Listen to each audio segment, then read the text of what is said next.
So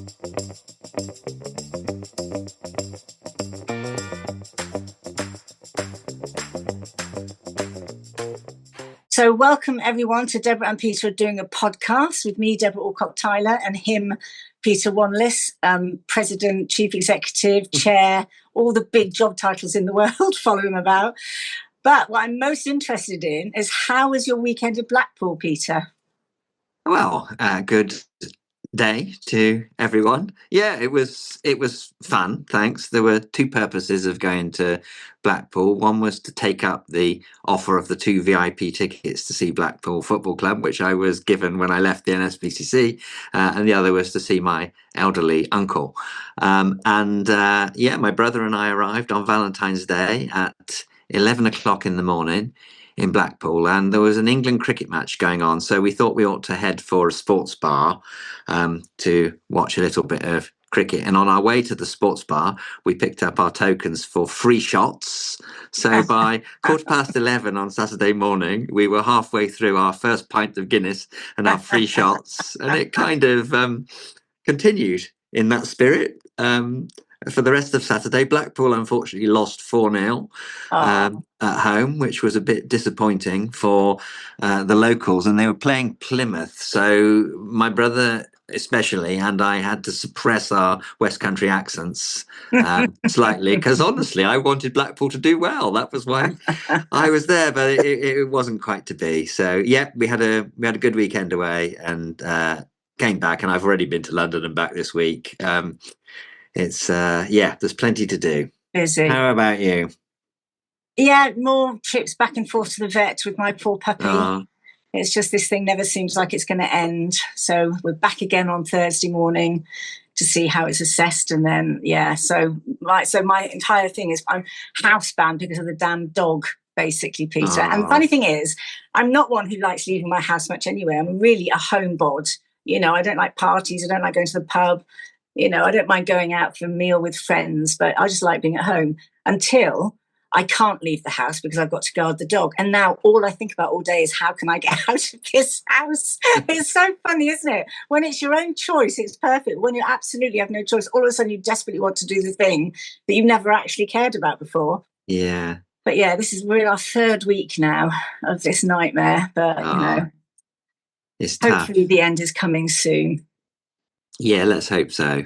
That is difficult. Now, I sent you something over the weekend as well that I thought was quite entertaining, which was that I'd spotted various people had posted on social media these caricatures of themselves, which AI had generated, you know, cartoon pictures and images. And interesting, you know, some women had put up what ChatGPT thought they were, which was a man, based on their conversations and their professional experiences. But some of these AI engines also do kind of character assessments. So I asked ChatGPT, who I consult from time to time about this and that, if it would tell me what it knew about me as a character.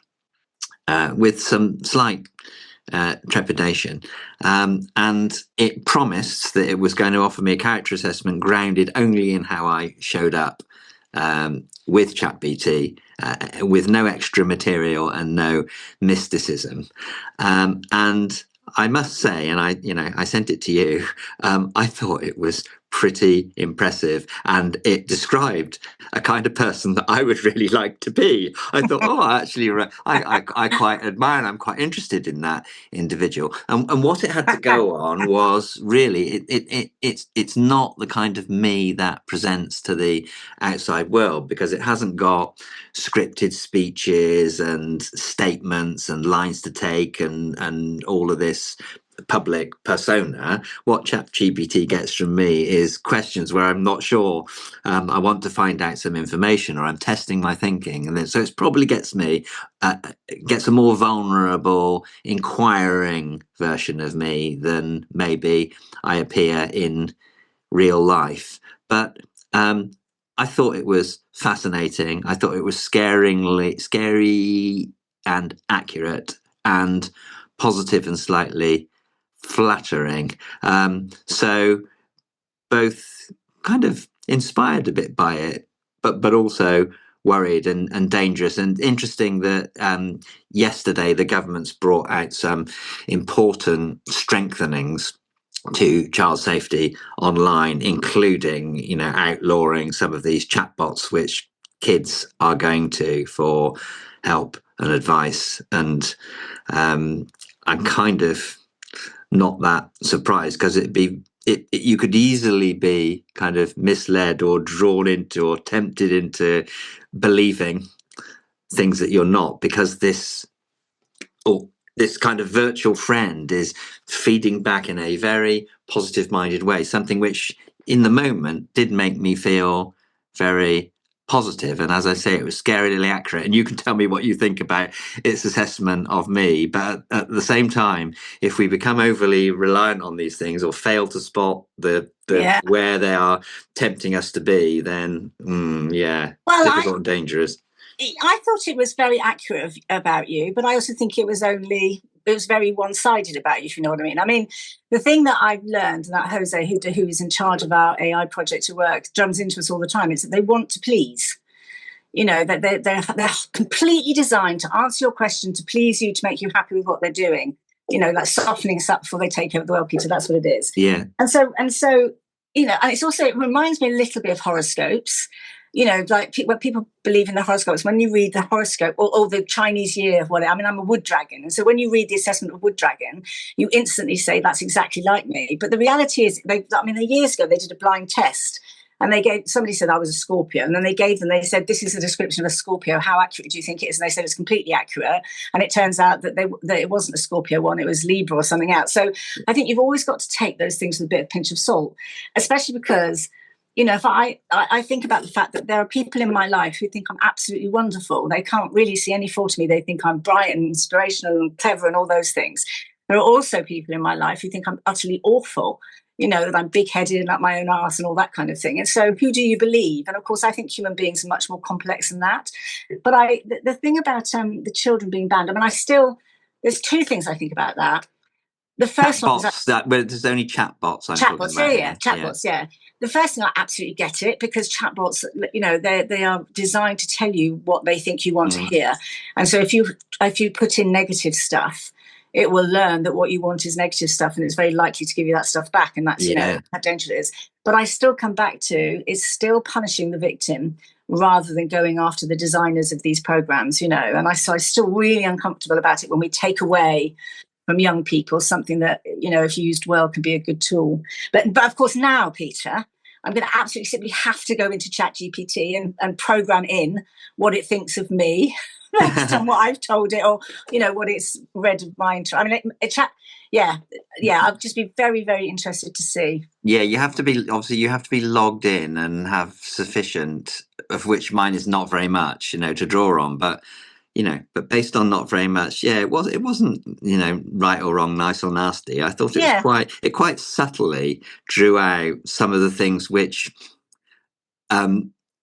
irritate me or make me my sort of world view. And anyway, it was. Well, but it's thought provoking though, because, you know, it's like Myers-Briggs or something like that. Well, I mean, Myers-Briggs is, you know, I'm not a fan of those sorts of assessments at the best of times. So, but the thing is any tool that helps you to reflect, I think, is a positive thing. I mean, I think about tarot cards. One of my very dear friends, an Iranian, she was very spiritual. She always used to want to do tarot cards with me. Right. And of course, I don't believe in that stuff at all. But what was really interesting about it is when they pull up the tarots and say, this is like, you know, the whatever the card, this is the sun, or this is the, you know, angel of death, or what have you.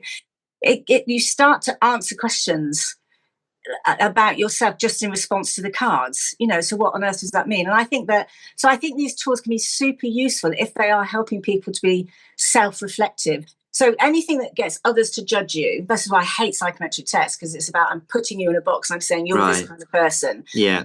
I don't approve of those at all. But any of the kinds of things that just get you thinking about, how do I show up in certain situations? And because again, I always come back to leadership with this. I mean, I think about, you know, if you as a leader say, this is my leadership style, you know, be done. This is how I am, suck it up. I think that's really not a healthy way to be a leader, because, you know, I think about people I've led over the years, and they've wanted very different things from me. I've had people who, when I had a one-to-one with them, they wanted to quick feedback. Here's what I'm doing. There's the action. This is what I'm getting on. So one-to-ones will be over and done with half an hour. I've had other people reporting to me who are more reflective and want to think a great big one and talk things through and all the rest of it. So they've needed more time from me. They needed more listening and less go on and do it.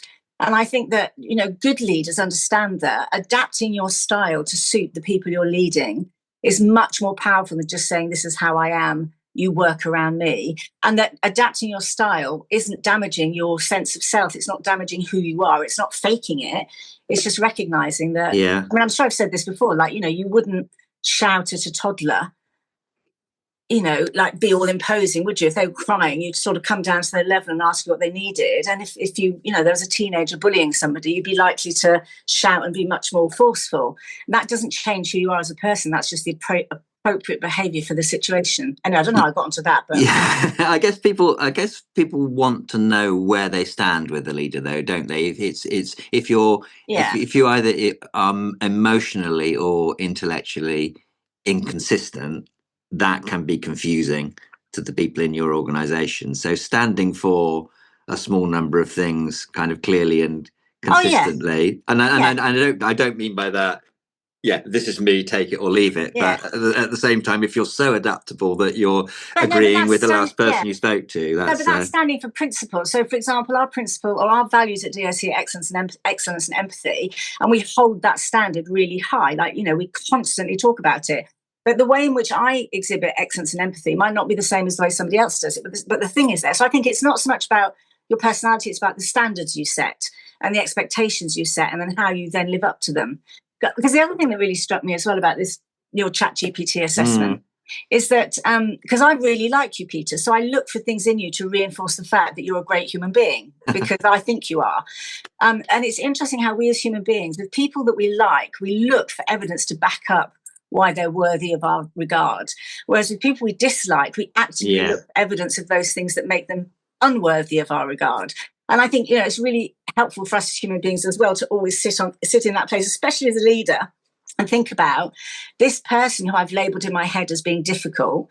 Am I now looking at every instance of what they do to back up my assessment of them? Or actually, am I being a bit unfair? They were difficult in that moment, but, you know, is that always really how they are? And of course, as soon as you start asking that question, you realise that we're all awful and we're all awesome all of the time at different points. You know, to label someone as difficult or someone as completely reliable is sort of not particularly healthy, I think. No, that's really good advice. If you find yourself in that kind of moment, questioning the individual rather than the substance. Yeah.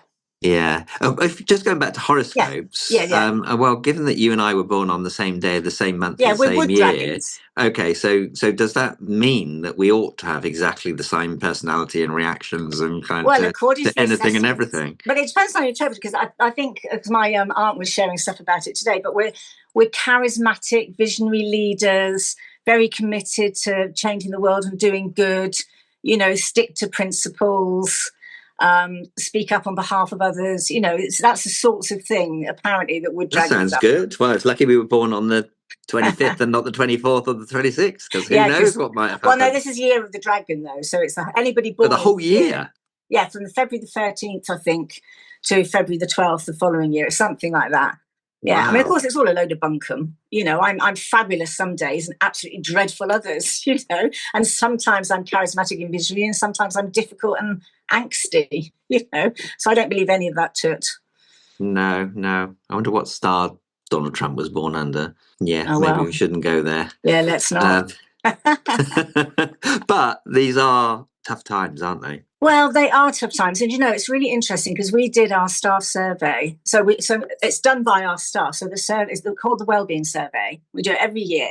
And it's designed, administered, analysed and reported by our actual staff. So it's not, you know, that's not done by managers. It's done by, they own it themselves. And then we just get told what the results are and then we discuss what we need to do about it. And it's generally really positive, you know, pretty much all the time, which always surprises me when we've had a difficult year, but I'm always so grateful for it. And of course you believe it because it was done by the staff, not by us. They did the analysis, we didn't. But one of the things that cropped up like really quite heavily in the report was that, because we have questions that ask about people's mental well-being, and we ask them, what their mental well-being is like on, is it normal? Is it worse than normal, better than normal? What's the situation? And then we ask them to tell us why. Is it because of work? Is it because of whatever? And overwhelmingly, people put global politics was massively affecting their mental health and making it really difficult for them to function and to think clearly in work. And in fact, one of the things that the group has asked for is, could we create some space in the organisation, like time space, so that people can come together and just talk about global politics and get a different perspective and, sort of feel that they're less alone. And we've said yes, of course. And I think we've got our first one in a couple of weeks' time. But what's really interesting for me is that how hard it is, particularly in our sector, when we're dealing with issues that are sort of at the edge of society almost, and where, the kind of global politics that's being exhibited by people like Donald Trump or Putin or whatever actually do affect our beneficiaries, the people we're trying to serve. It has a big impact, and that, it's so hard. Well, I'd just be interested in your perspective. Like, how do you manage it when, you turn up to work with your team and who already feel they've lost, or they're losing because everything they hear is so negative about the world. It's all awful. We're about to be in a third world war. Human rights are being rolled back. People don't care about other people in the way they used to, all that sort of thing. And I think that's not just true for DSC. I'm sure staff up and down the sector have that sort of sense of dread and fear. What do you think? Well, there's a bit of me that let's see where we go with this. I maybe shout it down. There's a bit of me that wants to think, what is civil society for if it's not to be at the edge of these arguments and battling away at them and being irritated and angry and campaigning for positive change? So if you find all of that really too much, then don't work in this sector. Yeah, go and stack some shelves in Tesco's or deliver the Sainsbury's or whatever, and let some other people have a go at sorting it out. Because, and then so that's kind of one slight pushback, and another would be draw energy from being in that space and reflect on the differences that we are making as a consequence of not simply taking this stuff as it is. So the pulling back of the welfare reforms, it was, there's all sorts of ways in which I might criticise the way in which the government approached that set of changes, and there is something there, I think, which does need to be confronted. But the civil society played a brilliant job in pointing out the slightly more than slightly cavalier way in which some changes were being put forward, as a consequence, what could have been some very damaging and dangerous changes for some very vulnerable people are not now happening. We talked last week about compulsory volunteering for refugees, which isn't happening as a consequence of people lining up and getting angry about it. So I sort of want to say, if you don't like the show, go somewhere else and be positive and celebrate the difference that you can make, because we do need people in that space. And maybe when you have your groups of staff come together, that's the kind of frame to say, what have we achieved, and where are we going to go together next, and you stand alongside one another and feel like, even if it's difficult, we know we're doing the right thing. I think those are brilliant points. I really, really do. I think you're absolutely bang to right. So I think sometimes we stay stuck in a job that's making us miserable and stressed because we don't feel we're doing it well, which isn't helping anybody. It's not helping us. It's not helping our colleagues. It's not helping the people we serve. And sometimes it's really okay to say, I don't want to do this anymore. I want to do something different. So I think the first one is having permission to say, I know this work is valuable and important, but I just don't, I'm not in the space currently to be able to give it my all. I need to go and do something else. And I think we have to give people permission to say no, to move away from that. I think there's your point about remembering how far we've come. It's so, when we're in it trying to change stuff, it's so easy to forget we've come like so far. The world is so profoundly different. Societies are so profoundly different in many ways to how they were 20, 50, 100, 150 years old. And I think ago, and I think we forget about that. But I think it's also about, reconnecting to purpose. I think the point you make is a really good one. I mean, I don't know if I told you this before about, often when I'm talking with chief execs in there and challenging places and, everything's going wrong and the money's not coming in, they've got a personnel issue or what have you. I always say, when you're in the barn, sometimes when you've been in the barn shoveling shit, it's a good idea to go outside into the field and look at the horses, because the message being that looking at the horses doesn't make the shit shoveling any less horrible, but it reminds you of why you're doing it. That actually I'm doing this because, and that sometimes what we forget to do is to go and look at the impact we've had, go and be with a beneficiary who we know are benefiting. And I think that's the wonderful thing about our work, is that for most of us, we can go and literally see or listen to the benefits that we're giving in the work that we do. So I think that's brilliant advice, Peter. I really do. Without being kind of naive at some of the extraordinary, unexpected things that in our lifetimes we may never have imagined could be happening, and that is scary if you just stop and analyze it and do nothing about it. So in making those remarks, I was sort of hesitating at the beginning, because I wouldn't want people to think you're being dismissive. I'm being dismissive of these do feel in some respects materially different times from how they were 10 years ago, but also there's a fear, isn't there, that rights are being rolled back. I mean, there's a very, very big fear, that, for example, LGBTQ plus rights are being rolled back in so many, in the States in particular, like really on top of this. I think it's in Poland. They've got parts of Poland that, it's not enforceable law, they've banned any LGBT people from those places. So when you see that coming, it's easy to think that the whole world is sliding backwards. But actually, I think it's more reactionary response to a world that is moving forward and that is progressing. And you're always going to get like a pocket of, people dragging you back. And also, progress is not linear ever. It's like it sort of goes all in. I mean, I'm making sort of swirly things with my hands for anybody who's not looking and who's listening. But we have to remember that just because we seem to have gone back a bit doesn't mean that's where we're going to stay. And also for me, very much the fact that now, because we didn't have social media all those years ago, and everybody goes on about how awful it is, but actually social media is also a powerful force for change and influence and accessing people and getting, people's hearts and minds and sharing what matters in the world. So, I think that on the whole, we will end up in the right direction. The Martin Luther King, the arc of the moral universe is long, but it tends towards justice. And I, for one, genuinely think that. I think we have setbacks, that's all, not disasters. Yeah.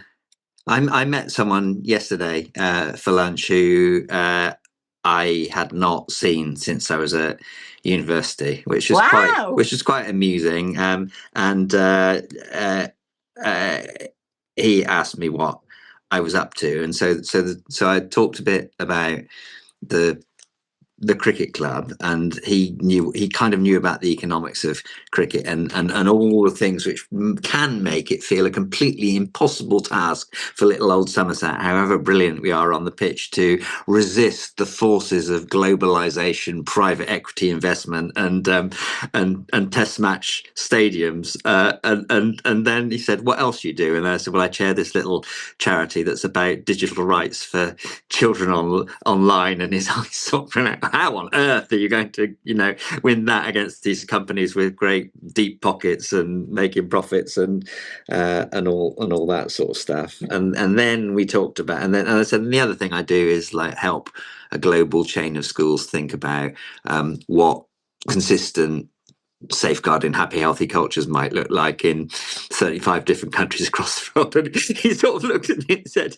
"You like a challenge, don't you?" And I thought, there's a way of looking at those three things and think they're all utterly impossible tasks, but they kind of matter, and there's fantastic people to engage with who are kind of kindred spirits who want to feel positive that we can make things a bit better than they are. And that's what I'm choosing to believe. Well, is it believe? Margaret Mead, was it, who said something like, So I can't remember the quote at all, but it's something like, never underestimate the difference a small group of committed people can make in the world.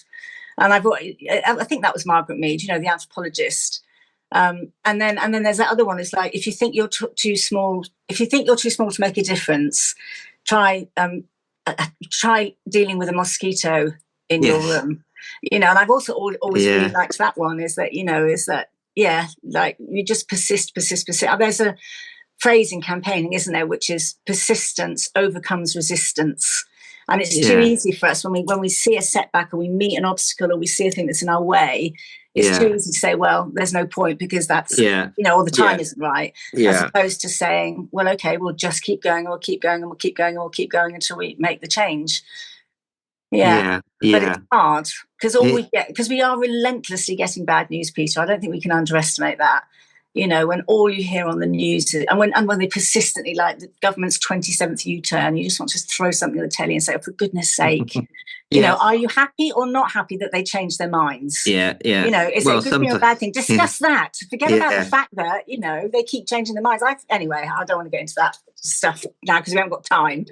But it's constant, things are bad here and things are bad there, and someone's been stabbed and another child has died, and it's just, my mother now refuses to watch the news. She's like, I cannot live in this world with how awful it is. And I have to keep saying to her, it's not that awful. We're just hearing of the extremes, Yeah, I just lost you for a minute there. But, you didn't even notice, did you? Who knows what you might have said in those 30 seconds, but I'm sure it was really wise. And so important. I agreed with 63% of it. You'll have to listen to the podcast, Peter, to find out what I said. Yeah, I will. I was caught listening to us in the car the other day when I went to pick Lady W up from the station, and she said, do you listen to yourself? I said, well, sometimes. It's just to sort of check, make sure I heard what Debra said properly. So we're going to take a couple of weeks break from the podcast. We've both got different and interesting things to do. So at the end of this weekend, I am heading off to Panama, which is a place I've never been to before, to participate in and speak at a conference with schools from all across the Americas. And we're going to get to visit the Panama Canal as part of that, which will be interesting. And I'm also in the process of choosing which jungle tour to go on in my one day off to see some monkeys and some sloths. So that feels like an extraordinarily interesting thing to do. And then I'm assuming they let me in. I'm coming back via the US and visiting a number of schools across southern USA. So I'm going to be away for a while. Let's hope Border Force, Peter, don't listen to our podcast, because I'm fairly sure you've been quite critical. Oh no, I've always been constructive. Anyway. Yeah, we'll see. Will we be doing our next podcast from Guantanamo Bay, Peter? Let's hope not. And you're speaking at various bits and pieces, I think, as well, aren't you? Yeah, I've got loads of stuff coming up and lots of travelling about the country, mostly up north, which I always like. I love up north. I love Northerners. Because I love expletives. I can't help it. I just think the English language is so amazing, and I think swear words are just fabulous. And they're used in Chaucer, they're used in Shakespeare, even the old-fashioned ones. But I sometimes get the raised eyebrow when I accidentally forget not to say I'm really pissed off, or that was a load of shit, wasn't it, or what have you, to a southern audience. But Northerners love it.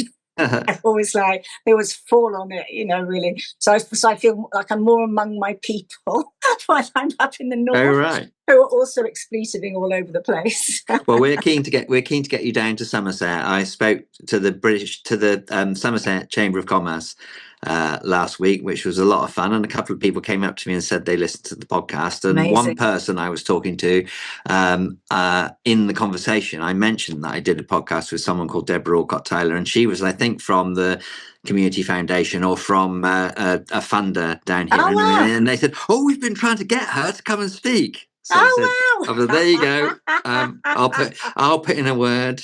Well, if you're listening, I'm happy to. If I can fit it in my diary, I'd do it with aplomb, with joy. And I Excellent. expect to be favoured around the county by you, Peter. Yeah, well, say don't do it too quickly. Do it once the cricket season has started, and you can drop by the club, and we could record a podcast with the cricket going on in the background. Oh, that would be fun, wouldn't Bliss, wouldn't it? Yeah.